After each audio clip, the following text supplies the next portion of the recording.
Hello students, in this video lecture we are going to discuss about the CPU scheduling algorithms. The topic of CPU scheduling is vital for the operating system because CPU scheduler or the short-term scheduler is one of the most important modules of a operating system. CPU being the brain of a computer, how well it is managed determines the overall performance of the computer. So we have to uh, analyze and identify which CPU scheduling algorithm improves the CPU performance and what are the merits and demerits of the various options we have got. That is going to be the uh, the purpose of this video lecture. So we will be discussing and analyzing the various CPU scheduling algorithms. Through this video lecture, I am going to answer these questions. Why CPU scheduling is needed? What is CPU scheduling? When CPU scheduling is triggered? And who conducts the CPU scheduling? And how is it done? So all these questions, we will find the answers one by one throughout this lecture. And to start with, we will try to identify the answer for why CPU scheduling needs to be done. And the answer is very simple, because we employ multi-programming. So when you don't have multi-programming, the execution of the CPU is going to be very simple. It will take one program at a time, complete it, and then it takes the next program. So it's going to be simply executing the programs in order.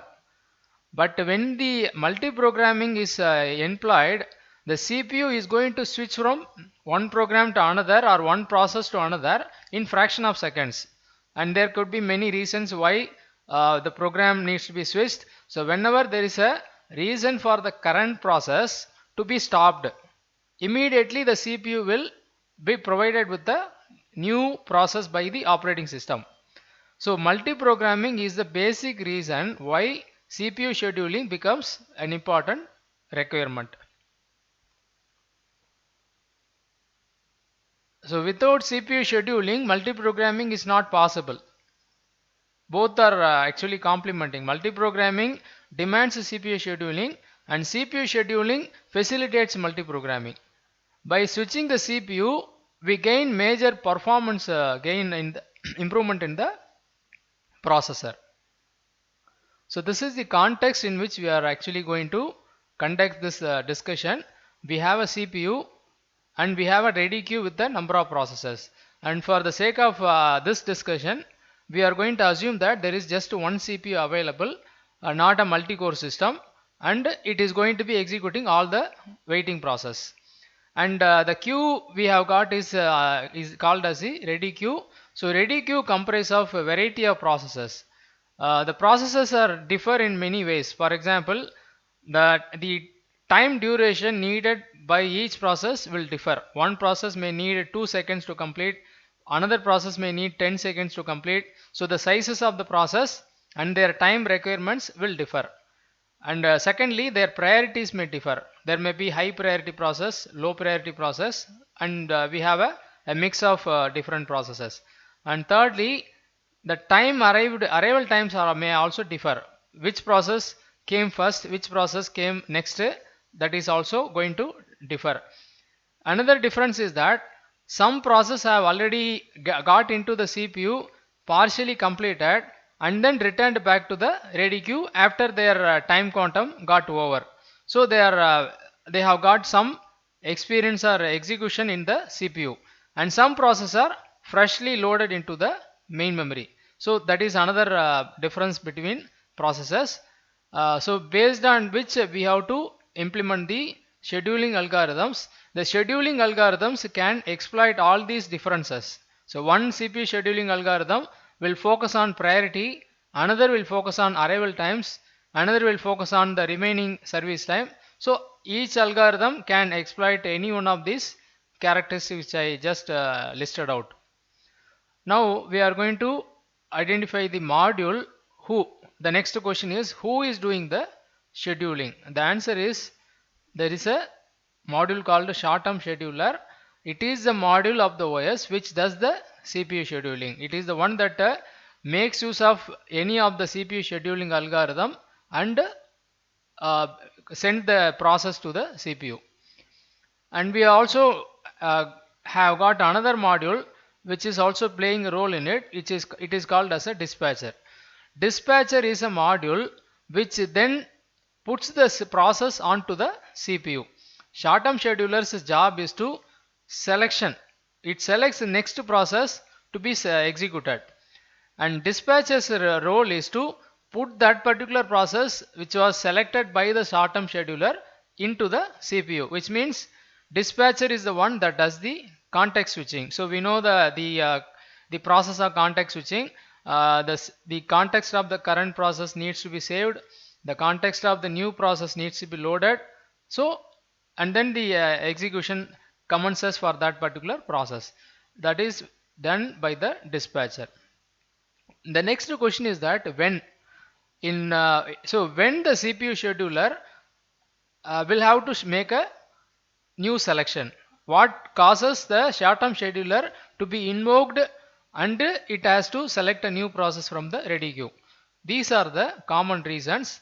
The time quantum assigned for the current process has expired, or it has encountered some IO operation, or suddenly we have got a high priority process joined the queue, or the current process has been trapped because of some exception it made.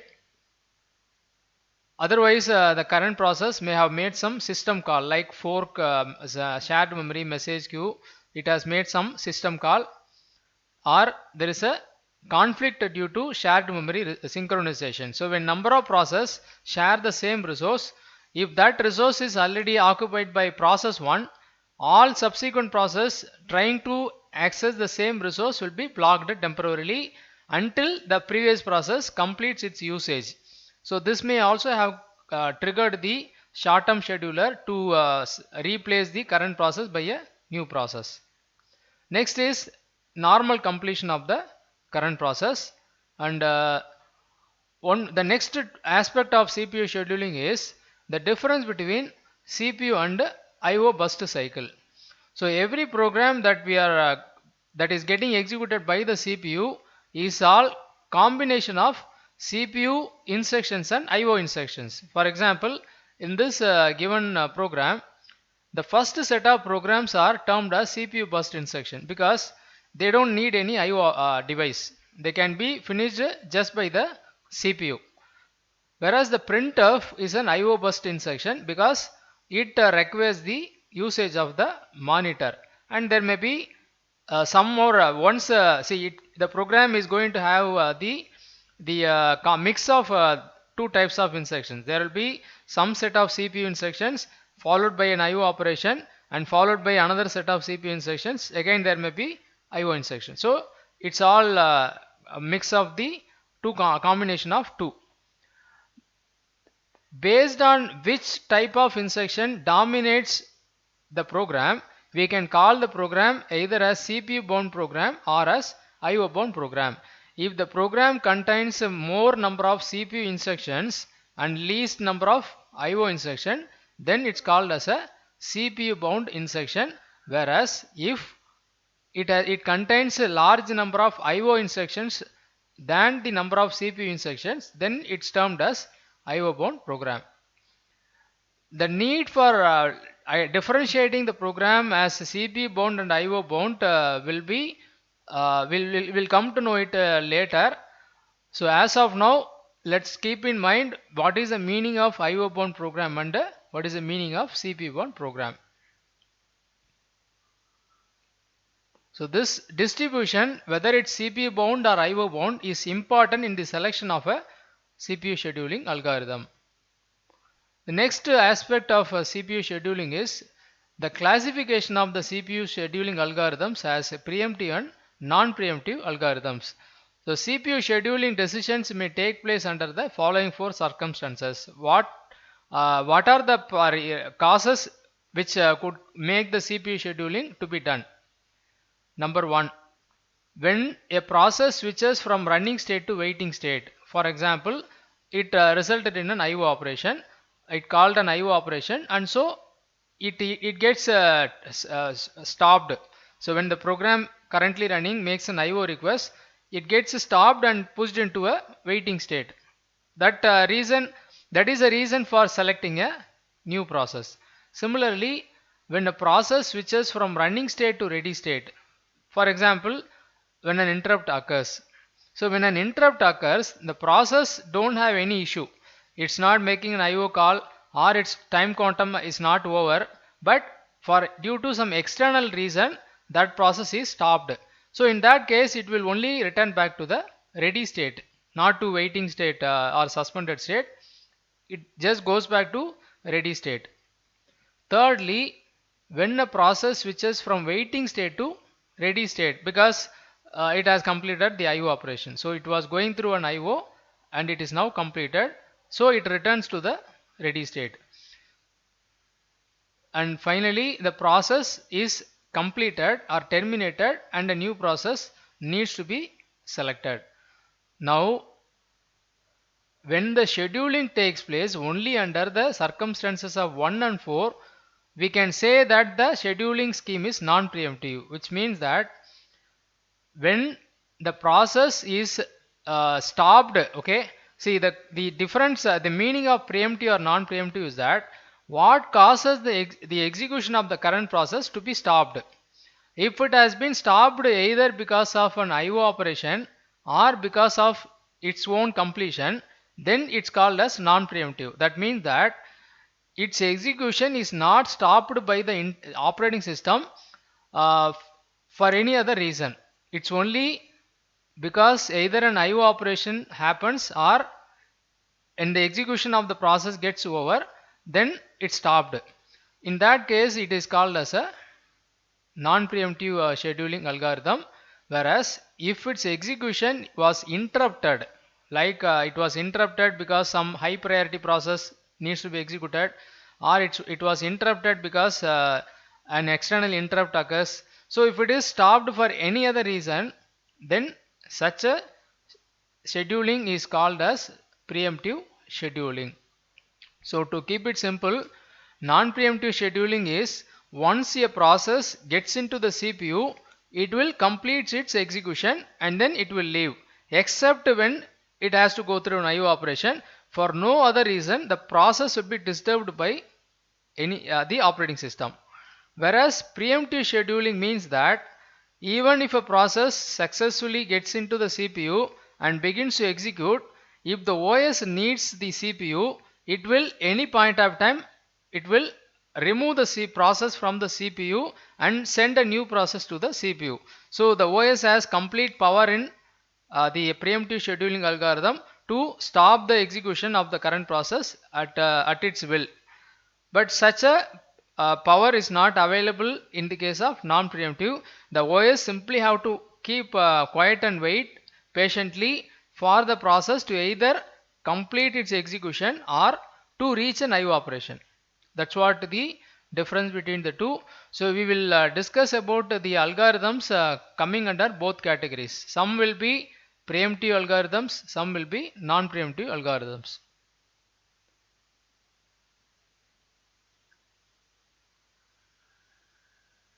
So, but in preemptive scheduling, process may be removed by the CPU by the operating system.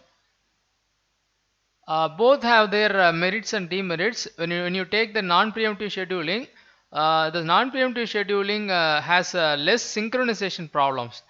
Synchronization problem in the sense that if you allow a process to start and complete entirely in a single stroke of execution, then there won't be any conflict with the other process when it comes to resource sharing. So this process will use a resource and will release a resource when it completes, and then resource becomes available for the next process. But in preemptive scheduling, synchronization problems are expected, like race conditions, because here if a process commences its execution and starts using a shared data or shared resource, if the first process is currently updating the data and it is preempted before completing it, and then the second process commences its execution without realizing that the first process has was updating the data or it was about to update the data, the second process may consume the data, which means that the second process is actually consuming or utilizing outdated data and obsolete data. It's about to be modified by the first process. Just because it was preempted, it could not complete the modification, so the data is not going to be a correct one. This problem will happen only in preemptive scheduling. So preemptive scheduling needs to be implemented carefully with the synchronization measures. Only then it will work without any problems. So now the second process, when it tries to read the data, it could result in an inconsistent state. Similarly, the OS also may suffer because of the preemptive scheduling. For example, if there is an interrupt being handled by the OS, and suddenly there is a preemption happened, and next interrupt has been there is a new interrupt to be handled, then the code segment for the interrupt handling may also be manipulated incorrectly, leading to inconsistent situation. So synchronization techniques needs to be employed whenever we go for preemptive scheduling. But on the other hand, preemptive scheduling improves the CPU performance. It gives the complete power to the operating system. So the OS is capable of is going to be able to improve the CPU performance by any times changing the process. So overall, the conclusion is that when it comes to CPU performance, preemptive scheduling is superior. But when it comes to minimizing the problems and side effects of the implementation of preemptive scheduling, non-preemptive implementation is better. Now the next module, which we have already discussed, is dispatcher. So dispatcher is a component involved in the CPU scheduling.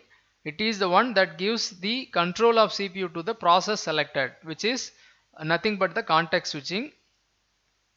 So the functions involved done by the dispatcher are listed here. It is doing the switching of the context, switching to user mode, and jumping to the proper location in the user program to restart the program. So this is the module of the dispatcher, and it is expected to be as fast as possible, so that it won't waste the CPU time. Because when the dispatcher is running, the CPU cannot execute any other process. It's going to, in fact, the dispatcher is running on the CPU only. Only if it leaves the CPU, it can execute some user process. So we have to implement the dispatcher such that it takes least time to complete its process. So the time it takes for completing its task is called as the dispatch latency, which has to be minimal. Now we are getting into the scheduling. The first is scheduling criteria. The scheduling criteria is, see, we have a variety of algorithms available. Each algorithm will be based on a different principle. So which algorithm is better or for a given metric? For that we will be discussing the various criteria for selection of the scheduling algorithms. One is CPU utilization. So we may want to maximize the CPU utilization, so by keeping the CPU to be busy as much as possible. Then in that case the metric should be CPU utilization. We must select algorithm that maximizes the CPU utilization. Theoretically we can achieve 100% CPU utilization, but practically it's only in the range of 40 to 90%. Next is throughput. Throughput is actually related to the previous one. Throughput is number of instructions completed per unit time. For example, in single unit, that is in 1 second, how many instructions were completed by a processor, that can be treated as the throughput of that particular CPU.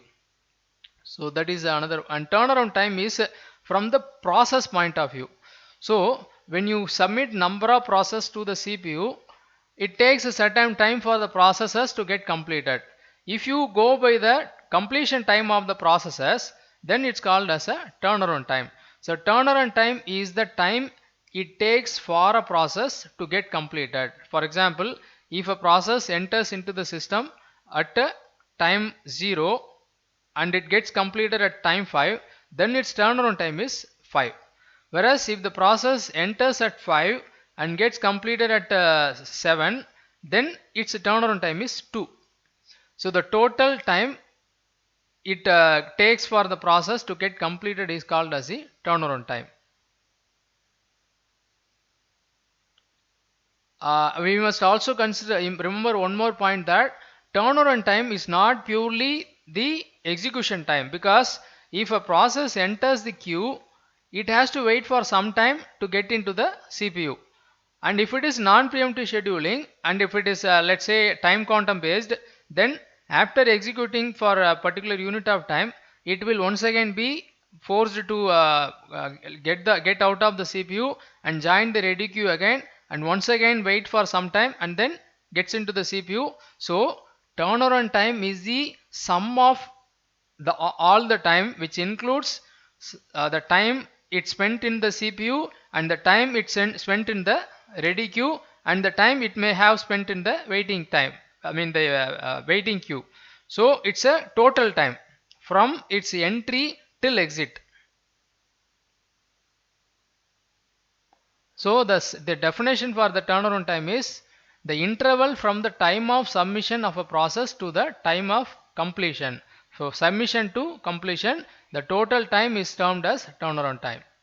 Next is waiting time. Waiting time is that particular period of time where the process is not inside the CPU but it was inside the ready queue. Next one is response time. There is a slight difference between the response time and the turnaround time. I would like to give a small analogy to differentiate the two. For example, if you are supposed to consult with the doctor and you got the appointment, you will go to the hospital and you will be waiting outside the doctor's room. So you, let's say you entered the hospital premises at 5 p.m. and you started to wait. Let's say at 6 o'clock you are able to get into the doctor's room and the doctor begins to consult you at 6 p.m., which means that your response time is 6. So the time at which you begin to receive the attention of the doctor is what we refer as response time, and in this context CPU attention. So after waiting in the ready queue, its first interaction with the CPU or first execution in the CPU, that time is called as a response time. See, after you got into the consultation room and the doctor may spend some time with you and he may ask you to take a report like a blood test and come back with the report. So you may go out again and you will take the report and will come back into the room again. So this may spend you may spend a lot of time to finish that. Finally, let us say at 7 p.m. you leave the hospital, then your turnaround time is 2 hours, because at 5 p.m. you entered the hospital, at 7 p.m. you left. So 2 hours. But response time is just 6. The time at which you started to get the attention of the doctor for the first time is what your response time. So understand these differences clearly, because when we calculate the result for the algorithms, we have to carefully do it whether we are asked to calculate the turnaround time or the response time. Accordingly, we must calculate the value. Okay, so the definition is a process can produce the response time is the time from the submission of a request until the first response is produced.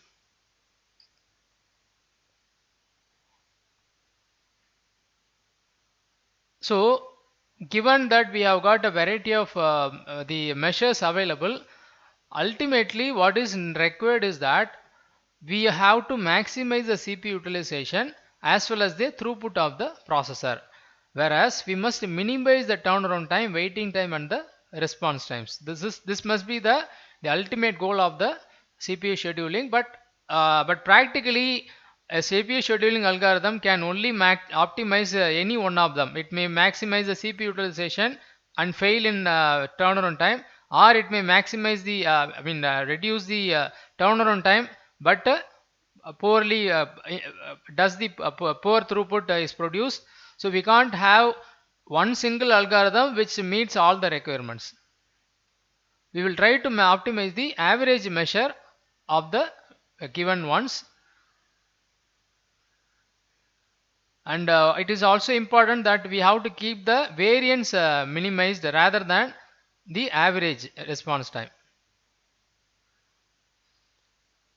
Okay, now we are going to return back to that CPU burst time versus CPU IO burst time.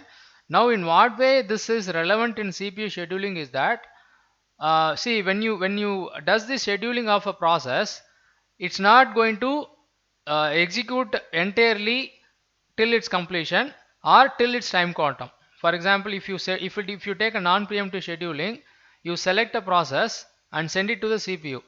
As per the original idea of a CPU schedule, non-preemptive scheduling, it must get completed and leave the CPU.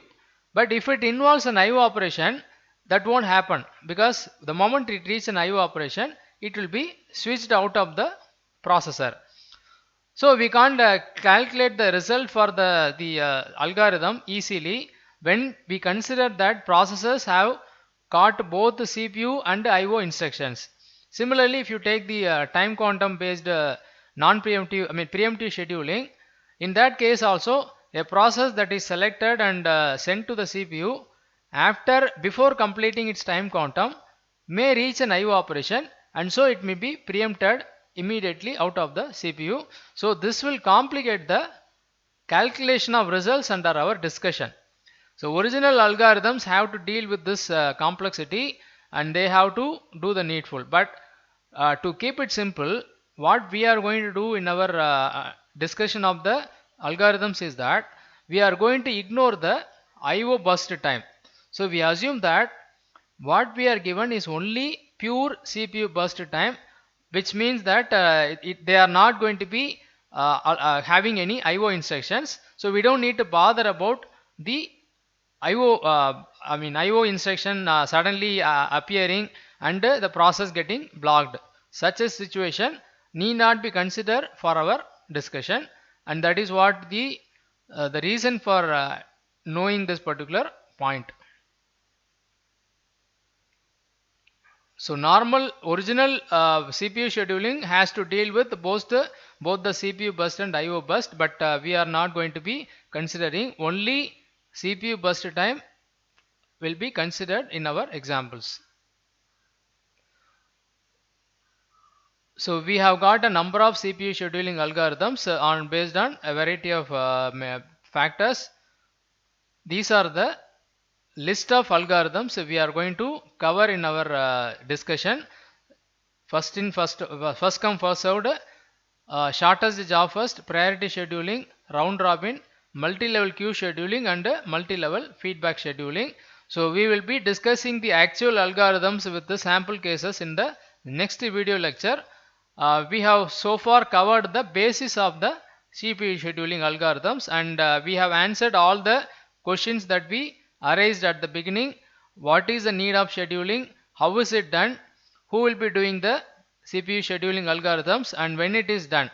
We are yet to discuss the actual scheduling algorithms and their differences in the next video lecture. Thank you.